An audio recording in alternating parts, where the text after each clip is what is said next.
Hello everybody and welcome to Bull Technology. This is my 2007 first generation aluminum iMac. I use this computer as a music player for my iTunes library, and it's still a relatively capable computer, which is amazing considering it's almost 15 years old. While playing music in iTunes still works well on this device, its version of macOS 10 is incredibly out of date, not to mention the 15-year-old hard drive is definitely starting to show its age. So in celebration of this machine turning 15 years old, I say we give it an upgrade.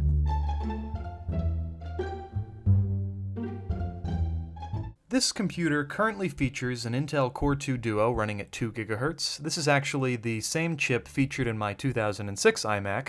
I did a video detailing that machine if you'd like to watch it. This iMac also features 4 GB of DDR2 RAM and a pretty slow Radeon GPU. But by far the most outdated aspect of this computer is its 5400 RPM hard disk drive. We'll be replacing that with an SSD, and we will also give this machine an upgrade from macOS 10 Mavericks to macOS 10 El Capitan. So let's get started.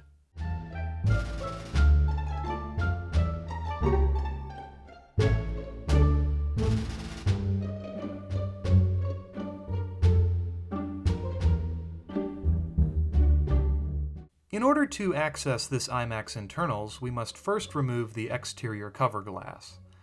This must be done with some sort of suction cup. After the glass is set aside, the Torx screws that hold in the aluminum bezel must be undone. With the screws undone, the aluminum bezel can now be set aside.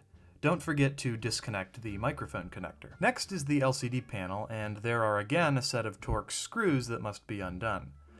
Before the LCD panel can be removed, the front left fan connector must be disconnected, along with the LCD connector and 4 backlight inverters that can be found on the back of the display panel.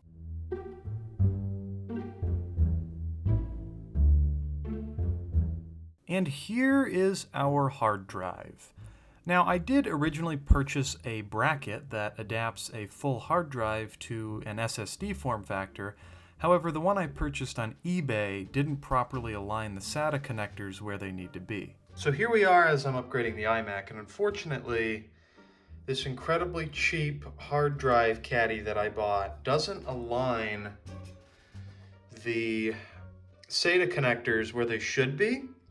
So this is an incredibly poor design. It was cheap, so, I mean, go figure. But what I'm gonna have to do, unfortunately, is just have the SSD kind of hanging around in here.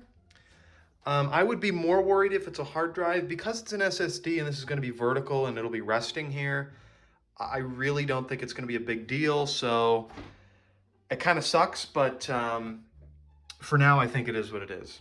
With our 240 GB SanDisk SSD in place, we can begin to reassemble the iMac and give it a good clean.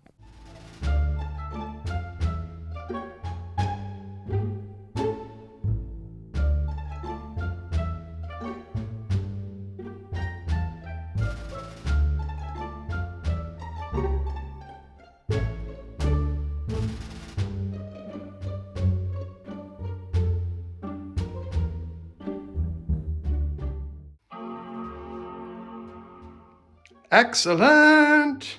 Now that we have our SSD installed, we must now install OS X. I made a bootable USB flash drive for macOS 10 El Capitan. This can be used to reinstall OS X to the new SSD.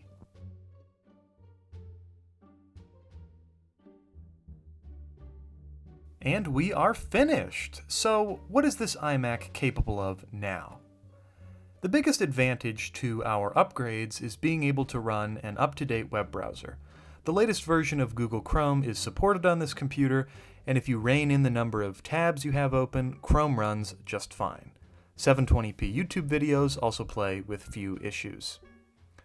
Office tasks, such as typing documents and pages, works fine on this iMac, and of course, iTunes music playback still works perfectly. When it comes to more demanding tasks, such as gaming, well, I decided to attempt to run Minecraft on this iMac, and surprisingly, at 8 chunks and low settings, Minecraft seemed to run at about 30 frames per second. I even tried to edit some basic 720p 30 footage on this iMac, and in iMovie 9.9, it works just fine if you're somewhat patient.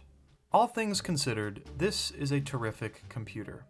Its all-in-one design and aluminum construction are still stunning, but what's more impressive is that this 15-year-old computer can still function with very few issues. Now indeed, the aging Core 2 Duo processor is starting to lag behind modern CPUs, and if you'd like to see me put a Core 2 Extreme in this iMac, be sure to be subscribed. But all of that aside, this iMac will always continue to hold a special place in my computer museum. Be sure to like and subscribe this video, and as always, thank you all for watching.